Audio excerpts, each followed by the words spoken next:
Hola a todos, bienvenidos a esta nueva charla virtual de esta serie de seminarios de temas técnicos organizado por la Asociación Latinoamericana de Física Médica, ALFIN. Esta charla virtual lleva por nombre Proceso de Certificación Internacional en Física Médica IMPCB y OMP, experiencia de un chileno, y quien les habla soy yo, Claudio Mancilla Miranda. Soy el diplomado número 044 de dicha certificación internacional. Realizo la divulgación de conflicto de interés, no tengo ninguna, y si debo nombrar que soy miembro fundador de la Sociedad de Física Médica Chilena, SOFIMECH, y actualmente trabajo en el Instituto Nacional del Cáncer en Santiago de Chile. Lo que verán a continuación es parte de la charla que entregué para el cuarto Congreso Chileno de Física Médica, realizado en Chile en noviembre del año pasado. La charla corta consta de tres partes. Primero, hablar un poquito del contexto internacional. Segundo, qué es la International Medical Physics Certification Board. Y tercero, hablar sobre mi experiencia personal con esta certificación internacional. Aprovecho de agradecer a la Asociación Latinoamericana de Física Médica, quien me da esta oportunidad de poder dirigirme a todos ustedes para poder mostrar la experiencia. Partamos entonces.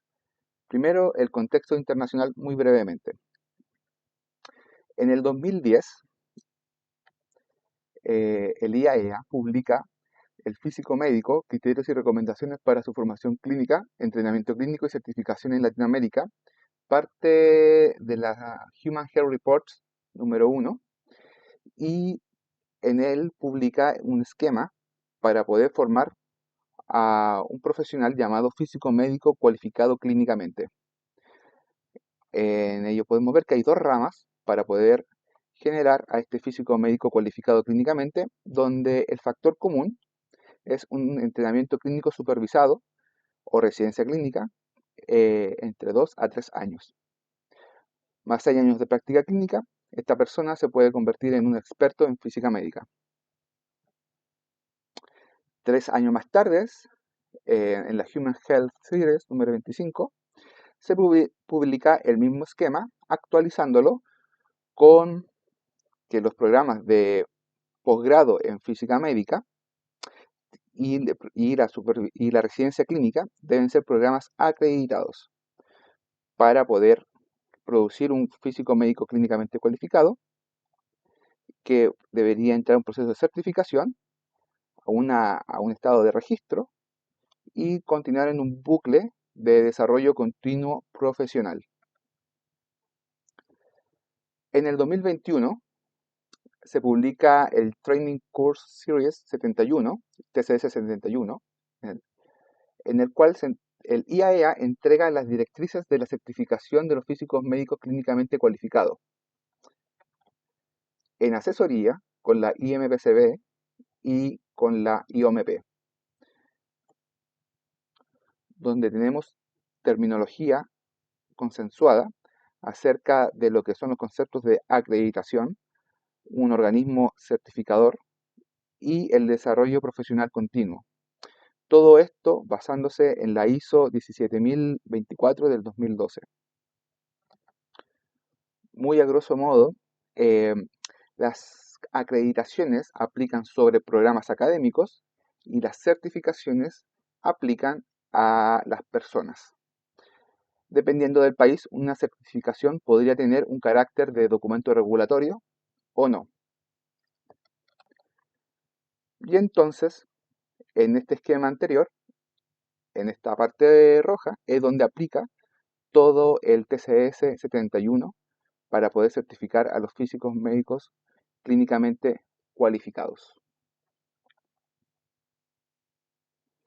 En el documento se expresa que todo sistema de certificación en física médica debe cumplir con mínimos obligatorios, como por ejemplo que los candidatos tengan competencia en la aplicación de los principios de la protección radiológica, en la seguridad del uso de fuentes radioactivas y en la protección de los pacientes. Otras competencias que tienen que demostrar y desarrollar los candidatos a la certificación eh, son expertise en las especificaciones de los equipamientos e instrumentación, adquisición de imágenes, procesamiento de imágenes, calibración de fuentes, gestión de la calidad, mediciones paciente específico y protocolos de dosimetría y directrices clínicas. Los mínimos requisitos para la certificación en física médica consisten en 4 componentes. 1. Un grado universitario en física, ingeniería o ciencia equivalente con un adecuado conocimiento de matemática. 2. Un posgrado en física médica. 3. Un proyecto de investigación. Y cuarto, un programa estructurado de residencia clínica supervisada con documentación de las actividades a través de un portafolio o una bitácora como esencial evidencia para demostrar que la persona tuvo este tipo de entrenamiento. En la tabla 2 de dicho documento se encuentra también un resumen de los principales beneficios para los diferentes interesados que puedan estar asociados al proceso de certificación, y los interesados pueden ser los pacientes, el propio físico médico candidato y el servicio de salud o la institución hospitalaria a la cual está contratado esta persona. Y los áreas de interés van desde la reputación, buenas prácticas, inclusive hasta la ética profesional de la persona. Esto es de vital interés para la institución hospitalaria porque nos puede reducir los riesgos de litigaciones o juicios, conflictos legales. También se entrega un esquema, un flujograma de los países que poseen físicos médicos clínicamente cualificados, donde si, si existe una organización nacional profesional en física médica, tenemos dos vías. Si no existe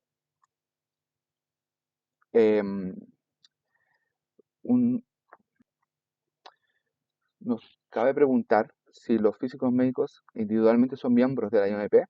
Si es que sí lo son, pueden optar a usar una certificación de una organización regional o la internacional, de por ejemplo la IMPCB.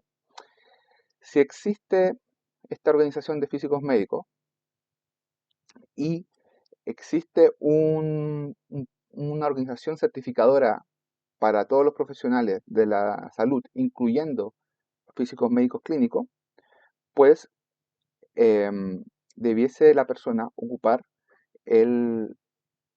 la organización, la certificación nacional de aquel país para poder certificar su conocimiento en física médica. Si este mecanismo de certificación nacional no cumple con todo lo que propone el TCS 71, pues se invita a que se pueda siempre mejorar. Si no existe una organización certificadora nacional que para los profesionales de la salud que incluya a los físicos médicos cualificados, pues ya tenemos que empezar a preguntarnos si que en el país existe lo suficientemente una gran cantidad de físicos médicos clínicamente cualificados. Si es que no, puedes optar a la certificación internacional, y si es que sí, puedes empezar a trabajar para poder montar en sus propios países la certificación nacional en física médica. Bueno, como documento orientativo para la parte 1 de estos exámenes de certificación, pues se recomienda la lectura en profundidad de los TCS 56 acerca de lo que debe contener un programa de posgrado en física médica y el TCS 18 de 2019 para tener conocimiento de los tópicos de protección radiológica y complementarlos con el reporte 365 de la APM para ir teniendo una comparativa con respecto a lo que ocurre en Estados Unidos. Y como una orientación para la parte 2, donde ya los físicos médicos entran a la especialización de su carrera, pues tenemos el TC37 para radioterapia, el TCC47 para radiodiagnóstico y el TCC50 para medicina nuclear. Y todo esto está también descrito por la AAPM en el reporte 249.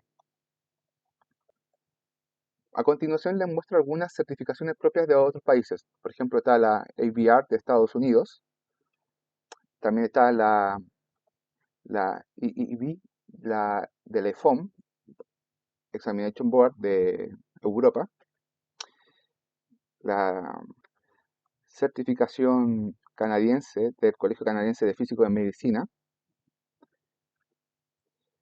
la ACPCMB de Australia y Nueva Zelanda,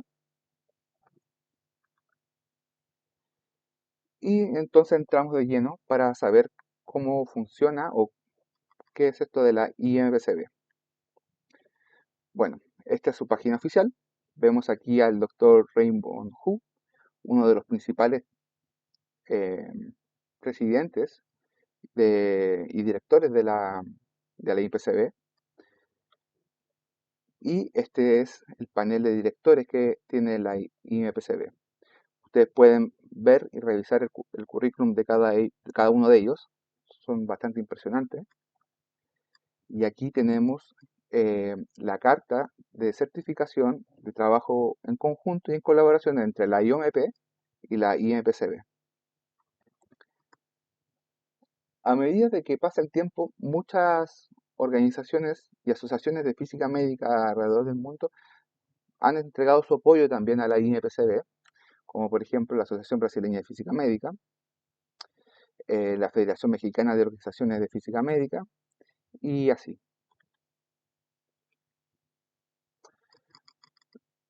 Uno de los requisitos y prerequisitos que hay que demostrar para poder ser candidato a la certificación internacional de la IMPCB son cursos a nivel universitario de física y de matemática.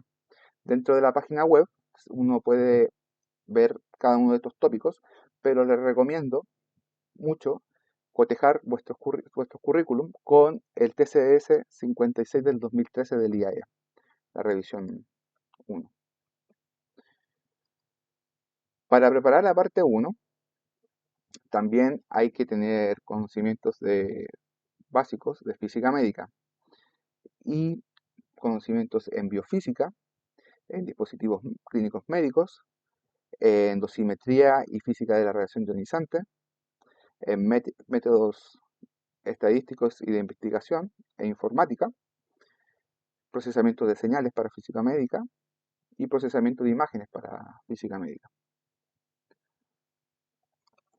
El requisito de entrenamiento profesional o la residencia clínica debe tener una duración no menos de 2 años, tiempo completo, y el entrenamiento tiene que ser llevado a cabo bajo la supervisión de ojalá un físico médico certificado o un profesional con la expertise equivalente a un físico médico certificado.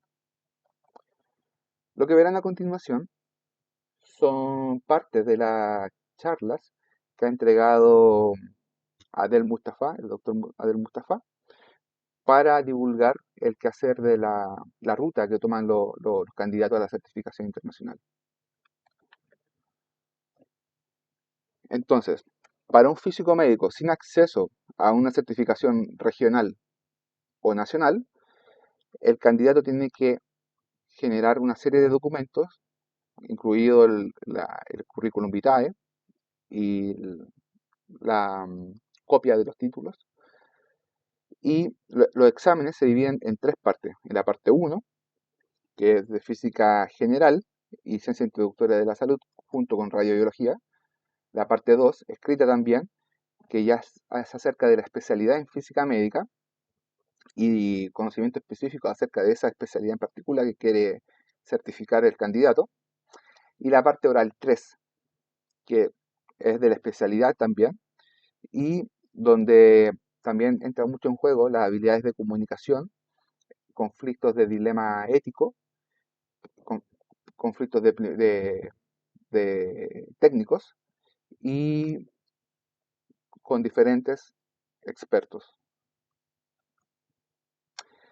Para la parte 1, la selección de los candidatos a través de la parte de educación tiene que tener un grado en licenciatura en algún programa de física, física médica o ciencias de la ingeniería, la maestría o un PhD en programas de física, física médica o ciencias de la ingeniería, y no tiene que tener hasta ese momento, no es necesario tener hasta ese momento la residencia clínica. La prueba consiste en 100 preguntas de opción múltiple y dura 3 horas. Eso deja como un margen de 1.8 minutos por pregunta, ¿ya? Esto se hace de manera como se toma un examen en la universidad, uno en solitario, junto a un supervisor, ¿vale? Entiendo de que ya está implementado los tests de manera online para la parte 1. Luego que el candidato aprueba la parte 1, puede pasar a la parte 2, donde la selección de los candidatos es la misma para la parte 1, y aquí ya tenemos que tener un mínimo de 2 años de entrenamiento clínico, ¿ya? Este entrenamiento tiene que estar bajo supervisión y nuevamente lo mismo en la prueba. Son 100 preguntas de opciones múltiples, 3 horas, 1.8 minutos por cada pregunta. Finalmente, la parte 3, en la parte oral, el candidato tiene que haber pasado la parte 1 y la parte 2 y va a pasar un mínimo de 3 meses después de haber completado la parte 2.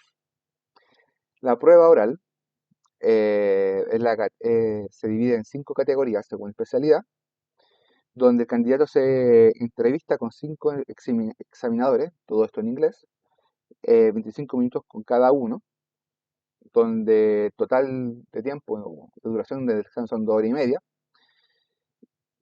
y los resultados del examen están al mes siguiente, exactamente al mes siguiente. El candidato tiene que pasar todas las categorías, las 5 categorías para poder tener la certificación, pero puede quedar condicional en una categoría y puede la oportunidad de volver a reexaminarse en esa categoría. Si falla 2 categorías o más, pues falla toda la parte 3. Y esto también bueno, antiguamente se hacía con un supervisor, pero ya se hace a través de plataforma Zoom. Un candidato tiene hasta 3 intentos por cada parte para poder aprobar. El candidato que reprueba la parte 3, pues se le da entre 9 a 12 meses para poder retomar la parte 3. Y si cualquiera de las partes es reprobada 3 veces, pues el candidato tiene que volver a empezar y reaplicar de nuevo para todas las partes. Bueno, ¿cuáles son las especialidades que están operativas? ¿Ya? Está la de física en radioterapia, Radiation Oncology Physics, física en radiología intervencional e imágenes médicas y física de la medicina nuclear. Y en el futuro se pretende implementar la física en protección radiológica. Y como las competencias que tienen que desarrollar tanto para la parte 2 y para la parte 3, pues es conocimiento fundamental de la especialidad, la habilidad de poner ese conocimiento en un ambiente clínico, la expertise en calidad y en la seguridad. Y bueno, ya lo habíamos comentado, el candidato tiene que usar cada una de estas categorías de la especialidad para poder ser certificado. Entonces empecemos a ver cuáles son las categorías para radioterapia. La categoría 1, protección radiológica y seguridad del paciente.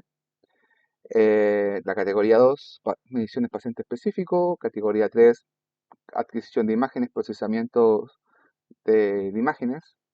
Categoría 4, calibración, control de calidad y QA. Y categoría 5, equipamiento.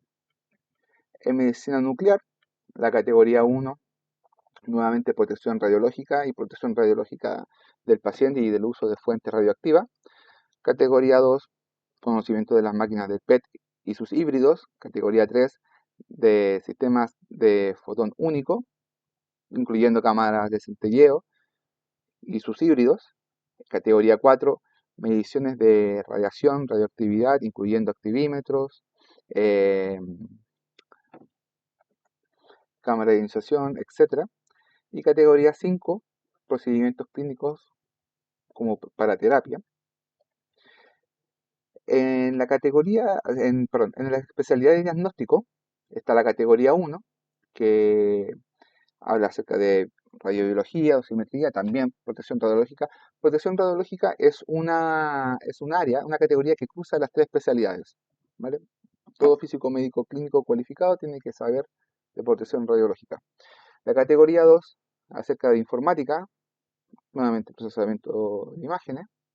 Categoría 3, eh, radiografía general, mamografía, fluoroscopía e imagen intervencional.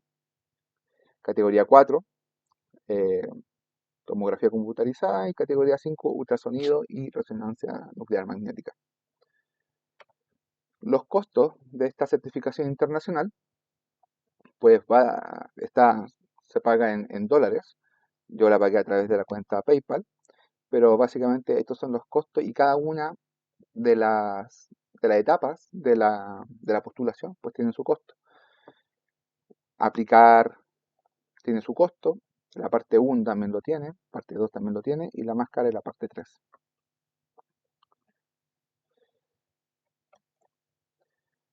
Bueno, el periodo para poder aplicar para la parte 1 y 2 está, para este año, está dentro del 15 de agosto hasta el 30 de septiembre de este año. Y las fechas de las pruebas son para la parte 1 el 5 de noviembre, parte 2 el 12 de noviembre, la parte 2 de diagnóstico el 12 de noviembre, bueno, y la parte 2 de medicina nuclear también el 12 de noviembre. ¿Vale? Toda esta información está disponible en la página web. Para la parte 3 oral, el periodo de aplicación ahora es entre julio y agosto del 2024 y el test oral será tomado el 14 de septiembre de este año. Por lo que esperamos que en noviembre, diciembre, se actualice la cantidad de personas certificadas en física médica de manera internacional. Bueno, y esta parte ya es algo más personal. Esta es qué tal fue mi experiencia, qué tal lo viví, lo sentí y más que nada si puedo dar algunas luces o alguna orientación para aquellos físicos médicos que estén interesados en rendir la certificación. Bueno, yo conocí de esta certificación justo en el congreso, en el sexto congreso de Física Médica en la Frontera, organizado por la Universidad de la Frontera, allá por el 2018, a través de el doctor Jacob Pittman, que trajo una exposición muy buena, todavía la recuerdo con mucho cariño, acerca de la IOMP y acerca de la necesidad de la certificación internacional. En el 2018, el enlace entre la IOMP y la IMCB llevaba 3 añitos. Y ahí empezó a explicar la cantidad de tiempo y la cantidad de exámenes que se deben rendir para que el candidato pueda ser certificado. Es una cantidad de tiempo importante para estudiar, para nivelar los conocimientos, para ir entendiendo que física médica, en mi caso de radioterapia, no era tan solo lo que yo veía dentro de mi hospital, ni en las máquinas que veía dentro de mi hospital, sino que había una vasta cantidad de información y de técnicas que tenía que yo saberlo, al menos de manera teórica, para poder certificar. Esto implica mucho tiempo, mucho tiempo de fuera de trabajo para poder eh, evaluarlo y estudiarlo. Y básicamente fue una decisión familiar. Yo soy padre ahora y bueno, y acá vemos a mi hijo acompañándome en una de esas sesiones de estudio. Está estudiando ahí las curvas de supervivencia. Y, y en conjunto con mi familia decidí aplicar. Primero que todo, tienes que mandar una carta entregando, declarando básicamente tus intenciones de aplicar, explicando un poco la situación del país en la que te encuentras y entregar todo el listado de documentos, eh, títulos, certificaciones, eh, bueno, presentaciones en congreso, si has tenido publicaciones, eh, experiencia en la parte docente también, todo lo que pueda ir acreditando de que te has desarrollado en estos 6 años de experiencia clínica, en que puedas demostrarle a los evaluadores que tienes un bagaje el cual puede ser candidato a la certificación. En particular, para la parte uno yo lo preparé con la siguiente literatura, tanto en la parte de física general como en la parte básica de física médica. Y para la parte 2 yo aplicaba para la parte de radioterapia eh, la siguiente literatura también. Fundamental la lectura del Podgorczak y Kant y resolver muchos problemas. La parte uno y la parte 2 es un entrenamiento importante de resolver problemas. Ojalá partiendo siempre de los primeros principios de la física, pero cuando llega ese momento de la prueba, ese entrenamiento en resolver problemas rápidos ya la tienes que haber pasado, no tienes el tiempo suficiente como para hacer demostraciones matemáticas y en ese momento, pero bueno, y además porque es de opción múltiple, ellos van a evaluar un resultado final, no tu cadena de argumentos. Otra cosa que también es muy importante revisar y estudiar para la parte 2 son los reportes de la ICRU, los reportes de la ICRP, los TG de la APM y los documentos técnicos TRS del IAEA.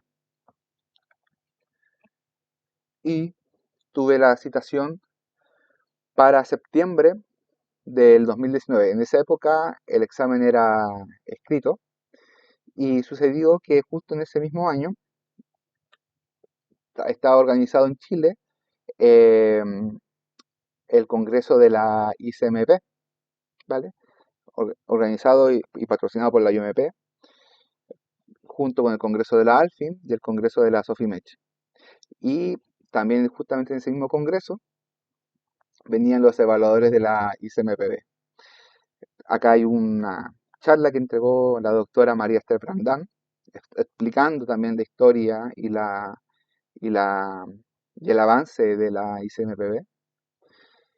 Y, eh, y justamente en este congreso se iban a tomar las partes 1 y 2. Bueno, la parte 1 fue el día viernes 6 de septiembre, entre la 1 y las 4 de la tarde. Y la parte 2 al día siguiente, el sábado 7, entre las 10 y la 1 del día.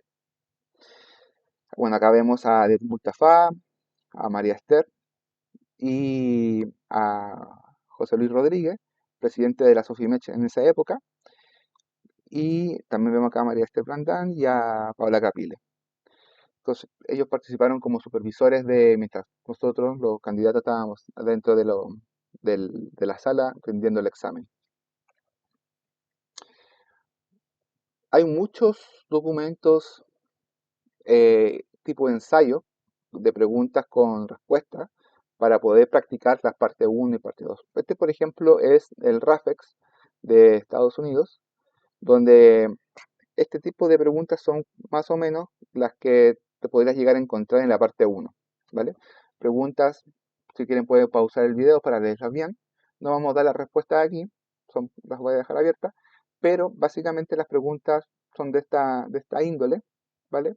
Tanto de física moderna y conocimiento, em, bueno, básico de física de partículas. Y para la parte 2, por ejemplo, para física de radioterapia, pues ya entramos a tópicos un poquito más específicos de física médica, ¿vale? Donde tienes que interpretar bien un DBH, un cálculo de básico de MU, ¿vale? Y protección radiológica, eso va a acompañar siempre en estos tipos de test. Rendí ambos exámenes y finalmente recibo la carta de aprobación por parte del doctor Raymond Hu y donde me felicitaba por haber rendido la parte 1 y la parte 2 en el año 2019. Todo era alegría en el 2019 hasta que llegamos al 2020, el año favorito de nadie, y se implementó la parte 3 a manera de Zoom. Aquí ICMPB tuvo un periodo de puesta en marcha para la plataforma Zoom. Bueno, en realidad todas las personas en el globo tuvimos que, que empezar a tener una puesta en marcha con Zoom y todas estas reuniones telemáticas.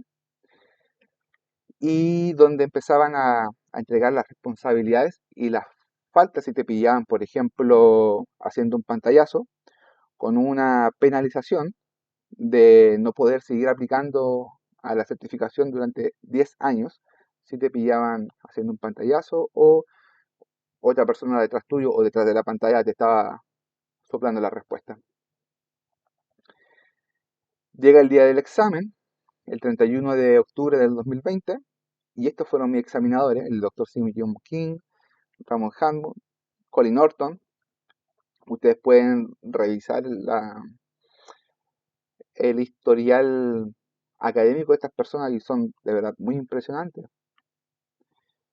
Y estuve rindiendo la prueba oral, esta- estas conversaciones, y fallé. El primer intento lo fallé, básicamente porque mucho del estudio que tengo en el día a día, pues lo leo en inglés, lo hablo en inglés, o sea, pero no lo pienso en inglés, lo pienso en español. Entonces, tienes muy poco tiempo como para ir traduciendo en tu mente eh, desde el español al inglés. Entonces, me citan para el siguiente año, para el 5 de noviembre del 2020, y mis examinadores, pues se mantuvo el doctor Colin Norton y se agrega el doctor Seiful Hack. Y preguntas tales como esta, em, es muy importante que ellos aseguran mucho de que cuando están en modalidad Zoom, la persona vea y entienda la pregunta que está recibiendo y le da su tiempo para que las personas puedan responder. Y ponen cara de poker face. No te pueden dar ninguna pista ni decir si vas en el camino correcto o no. ¿Vale? Yo también recomiendo muchísimo este canal de YouTube de Adam Baum, donde es un chico físico médico de Estados Unidos que ayuda a la gente subiendo videos a YouTube para preparar la parte 3 del APR exam. Y también la página oncologymedicalphysics.com. Por ejemplo, otra pregunta para poder certificar que la persona tiene bagaje clínico es preguntar desde la parte más básica de una imagen hasta ir complejizando el tema, ¿vale? Como por ejemplo, pues te preguntan cuál es el planificador que ocupas en tu clínica, te preguntan cómo trabaja tu planificador y qué tal todo le crees a tu planificador en pulmones a alta y baja energía, y preguntas ya más profundas donde ya la persona trata de evaluar la expertise del candidato. Por ejemplo, preguntan cómo verificarías tú la dosis para tu TPS en pulmón. Entonces, si te van llevando a medida de un más va increciendo la, la complejidad de la pregunta a medida que la persona va desarrollando la respuesta. Y finalmente lo logro. Pues logro la certificación el 5 de noviembre del año 2022 y lo cual, eh, bueno, hasta el día de hoy como que me emociona mucho verlo porque de verdad es muy sacrificado todo. Dentro de mi trabajo hicieron un breve reconocimiento en una divulgación periodística de un boletín interno del Instituto Nacional del Cáncer. Y básicamente esta es la distribución hasta finales del 2023 de todos los diplomados que están teniendo la certificación internacional, ¿vale? Donde Chile ya cuenta con uno, pero por ejemplo tenemos a 3 personas en México, una persona en Ecuador, en Jamaica una también, Guatemala, y la gran mayoría está en Asia y Oriente Medio. Y bueno, ya voy terminando ya la charla, pero es muy importante estas últimas reflexiones que voy a dejar, porque nosotros somos, como físicos médicos clínicos, expertos en QA de máquinas, emisoras de radiación ionizante, QA, realizamos QA a los instrumentos, realizamos QA de los TPS, fuentes radioactivas, QA a las imágenes, QA a los tratamientos, QA a todo lo que tenga, a todo lo que es medible. Le hacemos un control de calidad. Pero cuando nos toca hacer un QA a nuestra formación y conocimiento, pues muchos físicos médicos como que arrugan un poquito la nariz y dicen, no, prefiero seguir tal cual como estoy. Y no entran a esto de hacerse un QA a su propia formación, un QA a su propio conocimiento. Entonces, la invitación a reflexionar es preguntarnos, ya que tengo la ventana de la Asociación Latinoamericana de Física Médica, si es importante implementar una organización de certificación en física médica para los físicos médicos clínicos que se forman en Latinoamérica. A mi parecer, yo creo que sí. Ya finalizando, les dejo una charla que me acompañó en ese año 2019, 2020, 21 y 22, muy inspiradora. No sé cómo se pronuncia su nombre, pero él es un físico médico de Dinamarca que habla sobre protonterapia. Parte la charla diciendo que como físico trabaja en un problema muy difícil, que es tratar de curar el cáncer a las personas.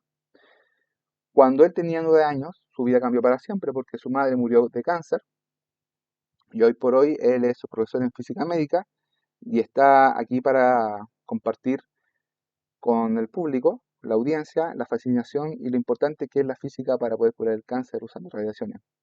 Finalmente concluye y lo motiva a seguir adelante con la física médica, con que trabaja, espera y sueña que nunca más un niño de 9 años experimente la pérdida de su madre por cáncer.